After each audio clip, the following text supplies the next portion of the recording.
Hello. Good morning sir. మీరు start అయ్యారా? లేదు, ఈరోజు నేను రాలేను. సుష్మకి హెల్త్ బాగాలేదు. అదేంటి సార్, 10:30కి రెవెన్యూ మినిస్టర్ గారితో వీడియో కాన్ఫరెన్స్ ఉంది కదా.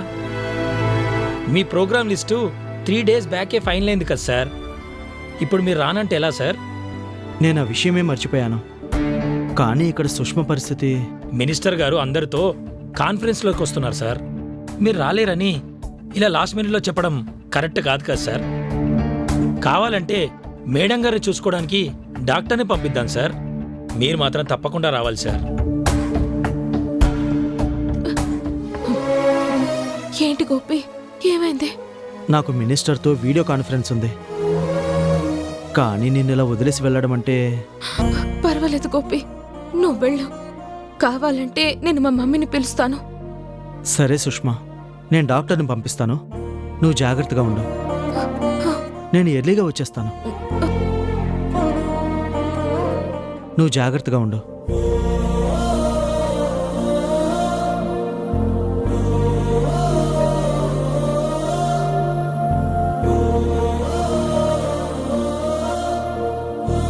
జాగ్రత్తగా ఉండు, నేను వెళ్ళొస్తాను.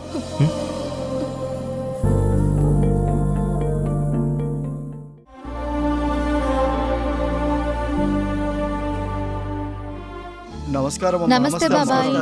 మీరందరూ వచ్చి ఎంతసేపు అయింది? ఇప్పుడే వచ్చాం. ఆహా, కొంచెం మీతో మాట్లాడాలని. అవునా? మరి కూర్చోవాల్సింది కదా బాబాయ్. పర్వాలేదమ్మా. అదేంటి బాబాయ్, నిలబడి ఉండాల్సిన అవసరం ఏముంది? ముందు కూర్చోండి. వద్దమ్మా, ముందు మీరు కూర్చోండి. మేమందరం నిలబడే ఉంటాం.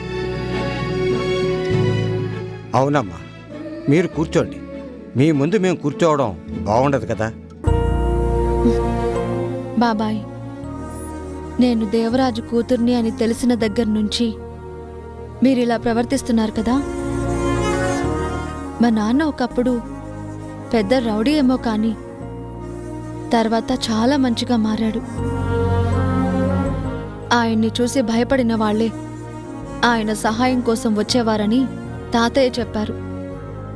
అలా మా నాన్నను మార్చింది సూర్యం తాతయ్య.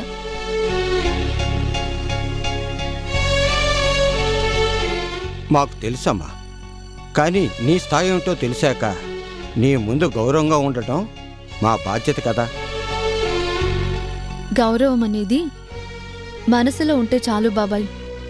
మీరందరూ కలిస్తేనే ఈ ఫ్యాక్టరీ అభివృద్ధి చెందింది. అందరి కష్టంతోనే ఈరోజు ఇంకొన్ని యూనిట్లు పెట్టే స్థాయికి వచ్చింది. ఇందులో మా గొప్పతనం ఏమీ లేదు.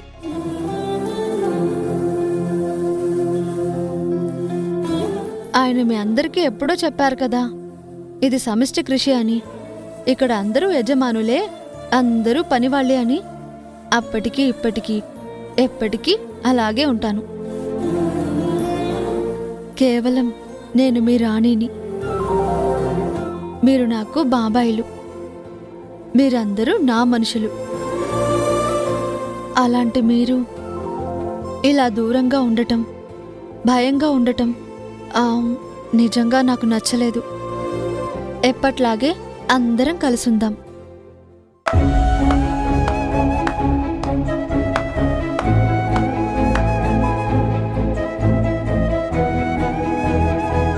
తాతయ్య,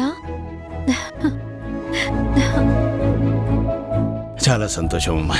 చిన్నప్పుడు బాగా అల్లరి చేసి నా కీర్తిలా మాట్లాడుతుంటే నాకు ఆనందంగా ఉంది. మీ నాన్న కూడా అంతే. తను మారాక నేనే ఆశ్చర్యపోయాను. దేవరాజు అందరితో కలిసిపోయే తీరు, అందరి గురించి ఆలోచించే తీరు చూసి నేను అనుకునేవాణ్ణి, ఒకప్పుడు దేవరాజు ఈ దేవరాజా అని. నువ్వు కూడా మీ నాన్నలాగే ఆలోచిస్తున్నావు. చాలా సంతోషం తల్లి. అమ్మ కీర్తి, మనకున్న మంచితనం అందరికీ ఉండదమ్మా. ఇప్పుడు నువ్వు కీర్తి అని తెలిసాక ఖచ్చితంగా ఎక్కడో ఒక చోట శత్రువులు ఉంటారు. అందుకే నువ్వు మాత్రం జాగ్రత్తగా ఉండాలి సుమా. నా మీద ఎవరికి కోపం ఉంటుందండి? నేను ఎవరికి ఏ అన్యాయం చేయలేదు కదా. అన్యాయం చేయకపోయినా న్యాయం చేసే వాళ్ళ మీద పగలు ప్రతీకారాలు పెంచుకునే వాళ్ళు చాలామంది ఉంటారు. అందుకే నిన్ను కంటికి రెప్పలా కాపాడడానికి కాళీని నీకు సెక్యూరిటీగా పెట్టాలనుకున్నాను. ఇంకా కాళీని నిన్ను చూసుకోవడమే పని అని చెప్దాం అనుకుంటున్నాను. ఇంతకీ కాళీ ఎక్కడమ్మా? కాళీ బయటికి వెళ్ళాడు తాతయ్య. అయినా రాణికి ఏం కాకుండా చూసుకోవడానికి నేనున్నాను కదా. నా రాణికి ఎవరైనా హాని చేయాలంటే అది నేను ప్రాణాలతో ఉండగా జరగని పని. తనకి ఏ సెక్యూరిటీ అవసరం లేదు. రాణిని కంటికి రెప్పలా నేను కాపాడుకుంటాను. విన్నారు కదా, ఆయన ఉండగా నాకు భయం ఎందుకుంటుంది? అయినా మీరందరూ నాకు సహాయంగా ఉన్నారు కదా, మళ్ళీ నాకు సెక్యూరిటీ ఎందుకు? అది కాదమ్మా. చలపతి గారు, భార్యకి భర్తను మించిన ధైర్యం ఉండదు. తను నేను చూసుకుంటానని అంత ధైర్యంగా చెప్పాడుగా, మన మధ్యలో మాట్లాడడం బాగుండదు. అమరాని, మీరిద్దరూ ఎప్పుడూ ఇలాగే ఉండాలని ఈ తాతయ్య మనస్ఫూర్తిగా కోరుకుంటున్నాడు.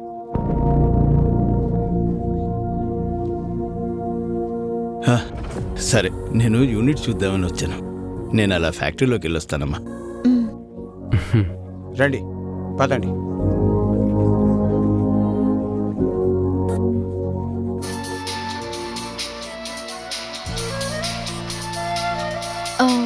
గోపి ఫోన్ చేస్తున్నాడండి.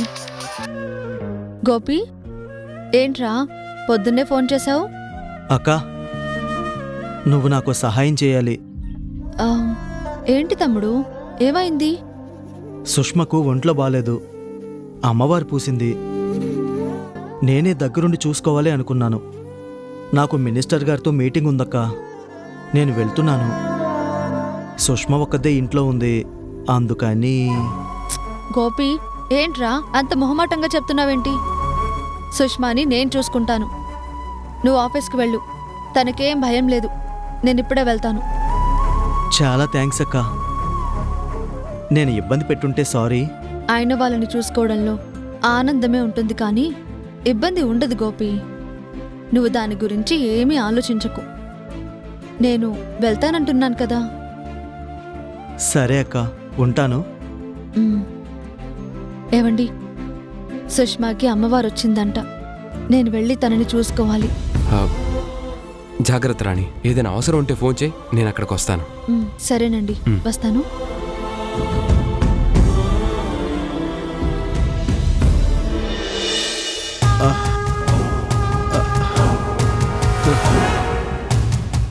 అన్నా,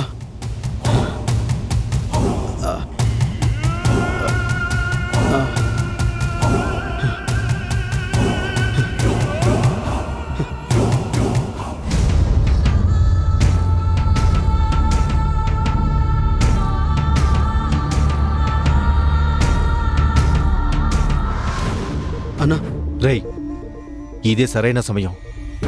నువ్వు నన్ను 4 దెబ్బలు కొట్టి ఇక్కడి నుంచి పారిపో. సూర్యం బాలాజీ ఫ్యాక్టరీకి వెళ్లారు. ఆశ్రమంలో ఉన్న వాళ్ళంతా ఎవరి పనుల్లో వాళ్ళున్నారు. రాధ నన్ను వేరే పని మీద దూరం పంపిస్తే నేను ఇక్కడికొచ్చాను. నువ్వు ఇక్కడి నుంచి తప్పించుకొని వెళ్ళిపో. తర్వాత సంగతి నేను చూసుకుంటాను.